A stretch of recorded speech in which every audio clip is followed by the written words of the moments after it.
नमस्कार दोस्तों, स्वागत है आपका daily one topic by AK YouTube channel पर। राष्ट्रीय शिक्षा नीति 2020 के बारे में हमने इससे पहले वाले वीडियो नोट में हाईलाइट चीज़ों पर बातें की थी। इस वीडियो नोट में हम जो बात करेंगे आपके स्क्रीन पर दिख रहा होगा, जीडीपी का 6% और विकासशील से विकसित बनना हो तो ये तो करना ही पड़ेगा और शिक्षा से बेहतर कोई निवेश नहीं। इस बात को हम समझेंगे इस छोटे से वीडियो नोट के माध्यम से कि इस शिक्षा नीति में किस बात पर जोर दिया गया है, जो कि कोशिश की गई थी। जैसे कल एक दोस्त ने कमेंट किया था 1968 की शिक्षा नीति का भी नाम ले लीजिए, तो देखिए 1968 की शिक्षा नीति में भी ये बात कही गई थी। इसके बाद में 1986 की शिक्षा नीति में भी ये बात कही गई थी। उसके बाद में 1992 में जो शिक्षा नीति में जो संशोधन किया गया, समीक्षा की गई, उसमें भी ये बात दोहराई गई थी। और वर्तमान में जो नई शिक्षा नीति सामने रखी गई है, इसमें इस बात पर खासा जोर दिया गया है कि जीडीपी का 6% व्यय होना चाहिए। किस पर? शैक्षिक क्षेत्र में या फिर शैक्षिक निवेश को हम इसमें कह सकते हैं। तो आइए इसको समझते हैं कि ये पॉइंट क्या है कि शिक्षा से बेहतर कोई निवेश नहीं है और हमें विकासशील देश की श्रेणी में रहना है या विकसित देश की श्रेणी में जाना है, ये हमें खुद तय करना पड़ेगा। देखो, ये जो NEP 2020 है, ठीक है, इसमें ये जो नीति है, इसमें निवेश के लिए उल्लेख जो किया गया है, उसमें भविष्य में युवाओं के लिए उच्चतर गुणवत्तापूर्ण शिक्षा देने की बात की गई है और शिक्षा से बेहतर कोई निवेश नहीं है, इस बात पर भी जोर दिया गया है। दुर्भाग्य क्या रहा, इस नीति में लिखा हुआ है कि भारत में शिक्षा पर होने वाला सार्वजनिक व्यय कभी भी सरकारी खर्च जो सार्वजनिक व्यय था वो कभी भी कुल सकल घरेलू उत्पाद के 6% तक नहीं पहुंच पाया। मतलब 6% तक नहीं पहुंच पाया। इस शिक्षा नीति में क्या कहा गया कि कैसे भी करके इसे 6% तक पहुंचाना पड़ेगा।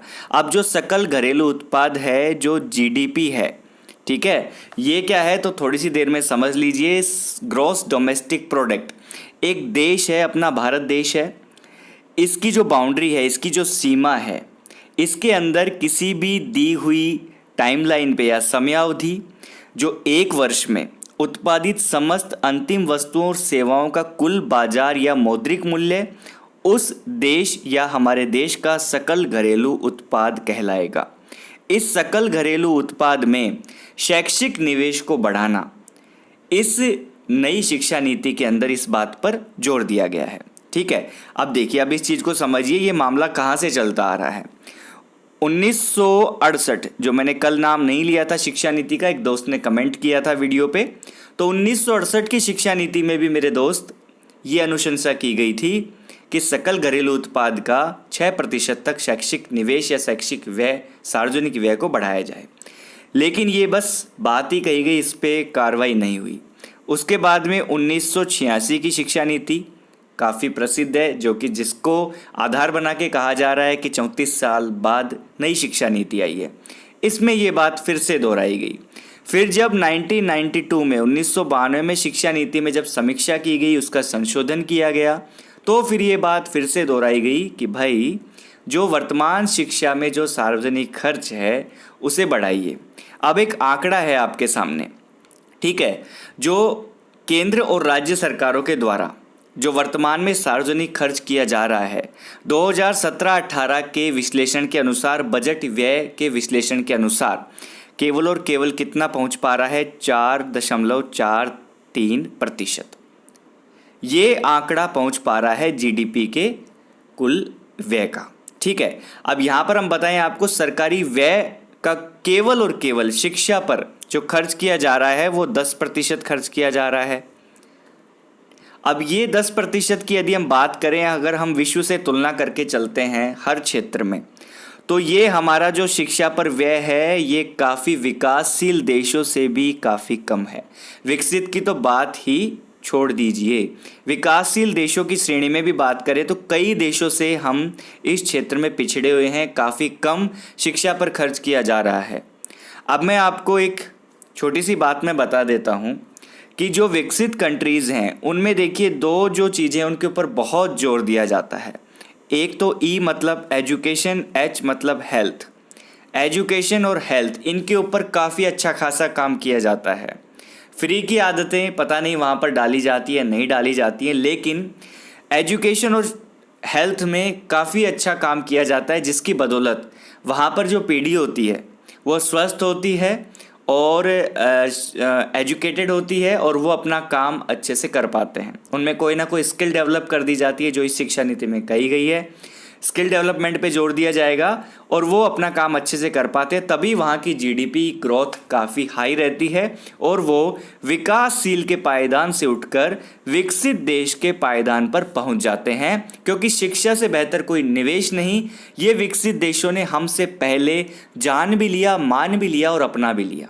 ठीक है, तो ये चीज़ अब आपको अच्छे से समझ में आ गई होगी। ठीक है, कि अधिकांश विकासशील देशों से हमारे यहाँ पे शिक्षा पे जो खर्च किया जाता है वो क्या है, कम है। अब आगे देखिए, भारत में, हमारे देश भारत में उत्कृष्टता के साथ शिक्षा के लक्ष्य को पाने के लिए देश की अर्थव्यवस्था के लिए जुड़े लाभों की बहुलता के कारण यह शिक्षा नीति केंद्र तथा सभी राज्य सरकारों द्वारा शिक्षा में निवेश को पर्याप्त रूप से बढ़ाने का समर्थन करती है। भाई, सभी से राय ली गई थी शिक्षा नीति जारी करने से पहले, सभी राज्यों से, महानुभावों से, बहुत सारे जितने भी उनको सुझाव दिए गए, तो सभी राज्य इसका समर्थन करते हैं। और एक तो हुआ अपना केंद्र और एक इसमें बटे हुए राज्य। तो केंद्र और राज्य शिक्षा के क्षेत्र में सार्वजनिक निवेश को बढ़ाने के लिए जीडीपी का जो 6% का जो लक्ष्य रखा गया है, इसको पाने के लिए मिलकर काम करेंगे, हाथ से हाथ मिला के काम करेंगे। तो भारत में भावी जितनी भी आर्थिक, सामाजिक, सांस्कृतिक, बौद्धिक और तकनीकी उन्नति की यदि हम बात करें, उसके डेवलपमेंट की बात करें, तो उसके लिए ये बहुत ज़रूरी है कि हम शिक्षा में निवेश को बढ़ावा दें। काफ़ी विदेशी संस्थानों को भी अब यहाँ पे अपने इंस्टीट्यूशन खोलने की बात कही गई है। ठीक है, कि भाई हमें शिक्षा में आगे बढ़ना है, टेक्नोलॉजी में आगे बढ़ना है, तो हमें ग्लोबलाइजेशन को भी साथ लेके चलना पड़ेगा। ठीक है, सीमित रहेंगे तो पिछड़ जाएंगे। तो भारत के जितने भी ये क्षेत्र हैं जिसमें सांस्कृतिक, बौद्धिक, तकनीकी उन्नति हमें चाहिए, तो यहाँ पर हमें शिक्षा के क्षेत्र में भी निवेश करना बहुत महत्वपूर्ण है। इसीलिए मैंने आपको ये हेडिंग लिखी है कि शिक्षा से बेहतर कोई निवेश नहीं है। हम अपनी एजुकेशन अच्छे तरीके से करते हैं, हम अपने लिए किताबें खरीदते हैं, हम अपने लिए गाइड्स खरीदते हैं, हम अपनी कोचिंग करते हैं, विभिन्न आजकल ऑनलाइन कोर्सेज चल रहे हैं आपके लिए, आप वो भी खरीद चुके होंगे। तो ये निवेश है आपका। ये क्या है? निवेश है। इस निवेश में आपको क्या दिखाई दे रहा है? आपका फ्यूचर दिखाई दे रहा है। आपका क्या दिखाई दे रहा है? फ्यूचर दिखाई दे रहा है। तो एक आपके ऊपर या मेरे ऊपर यदि हम ये बात करें, हमारा फ्यूचर दिखाई दे रहा है, तो हम जब पूरे देश की बात करते हैं, तो देश में जब शिक्षा को लेकर, बेहतर कार्रवाई को लेकर निवेश किया जाएगा, क्या किया जाएगा? निवेश किया जाएगा, तो वहाँ पर किसके भविष्य की बात की जा रही है? हमारी बात की जा रही है, युवाओं की बात की जा रही है, आने वाली पीढ़ी की बात की जा रही है। और जब हर व्यक्ति जब विकसित हो जाएगा, सब चीज़ों से संपन्न हो जाएगा, तो व्यक्तियों से तो देश बना है, देश संपन्न हो जाएगा, तभी हम विकासशील वाली श्रेणी से हटकर, जो बहुत सारे देश कतार में हैं, और हम विकसित देश की श्रेणी में आ जाएंगे। और ये बहुत ज़रूरी भी है, समय की मांग भी है। तो अब इसमें जो शिक्षा में जो निवेश किया जाएगा, इसमें देखिए जो बुनियादी सुविधाएं हैं, जो हमारे संसाधन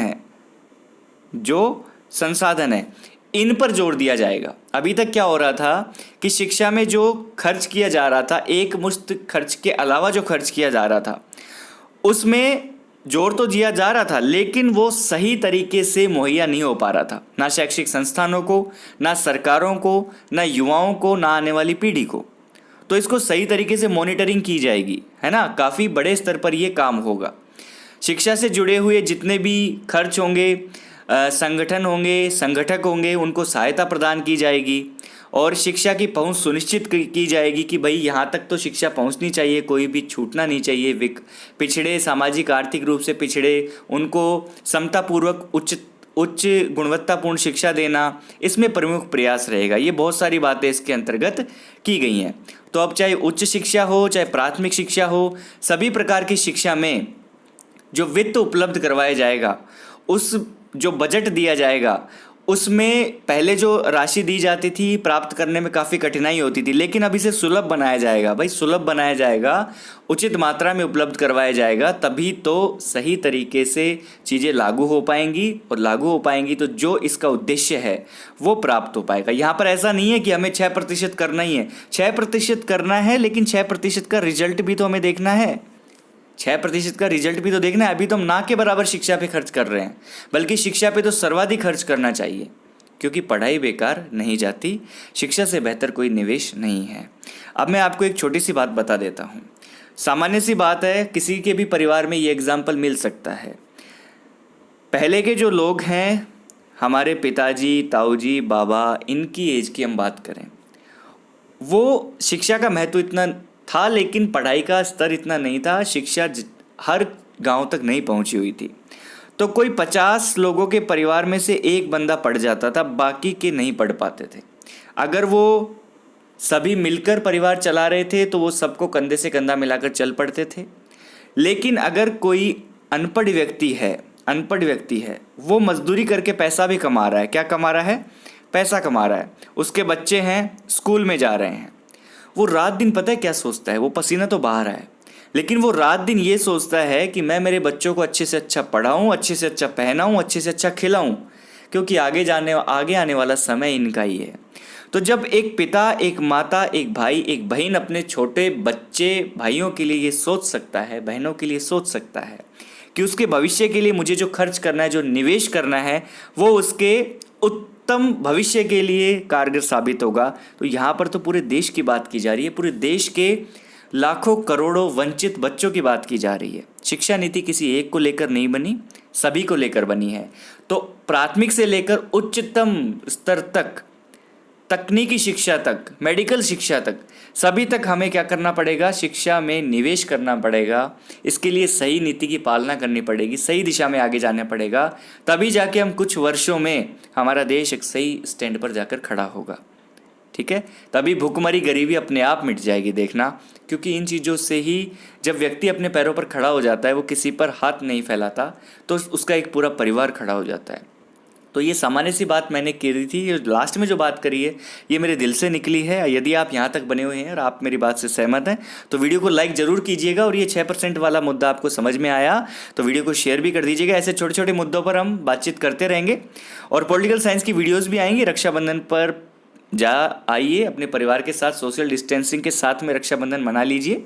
हम पढ़ाई में निरंतर बने रहेंगे आपके लिए, पॉलिटिकल साइंस और नेट और फर्स्ट ग्रेड के लिए हम आपके लिए वीडियो जरूर लेके आएंगे, और अच्छे तरीके से लेके आएंगे। कोशिश जारी है, जल्दी आपको बता देंगे कैसे क्या शुरू होने वाला है। तो वीडियो देखने के लिए बहुत बहुत धन्यवाद।